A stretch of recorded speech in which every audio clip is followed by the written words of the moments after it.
A lot of games try to cash in on nostalgia, and I just got done playing a new one called the Videokid. But will this one cure a little bit of that retro itch, or is it more like nauseating nostalgia? The Videokid, 80s edition, as I played here on the PlayStation 4, is basically a simple arcade game similar to the classic Paperboy. In fact, it's a little bit more simple than Paperboy.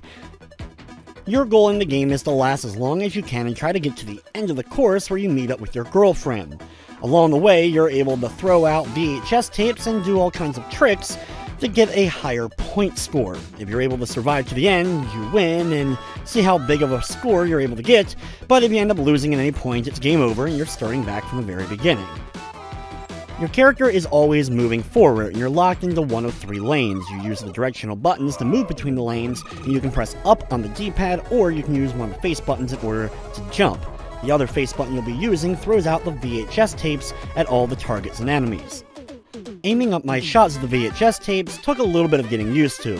After a bit of practice, I was able to land them when I wanted to, until I realized there was no penalty for hitting either windows of houses or non-targets. You can just spam as many of the VHS tapes as you want. You have an unlimited amount, and no penalty, so really just spam it and dodge when you need to.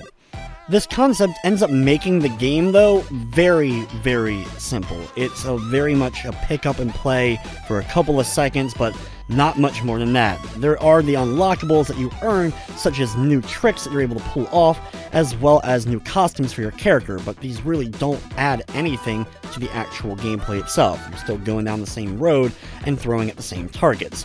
All of the nostalgia and stuff that it throws at you is more like, hi, you remember this? On like a times 10 overload. It just throws so much at you for the sake of it. It's an 80s edition game, though there's stuff from other decades as well, so the game's direction seems to be just throw as much nostalgia at you as possible, and that makes the game great. There isn't even a lot of depth to the game itself and the level, so really there's just nothing here for the $4.99 price tag. From the technical side of things, the game didn't crash on me, and I didn't run into any other major glitches. The Videokid is available now on PS4, Xbox One, Nintendo Switch, and PC for $4.99. It does not have a Platinum Trophy on PS4. Overall, the Videokid is nostalgia, with oversimplified gameplay of an arcade classic. It's okay for a tiny bit of a time waster and would be fine maybe on your mobile phone, but here on PlayStation 4 and other consoles, it just doesn't have really anything to be worth getting. With everything said though, I'm going to be giving the Videokid a 4 out of 10.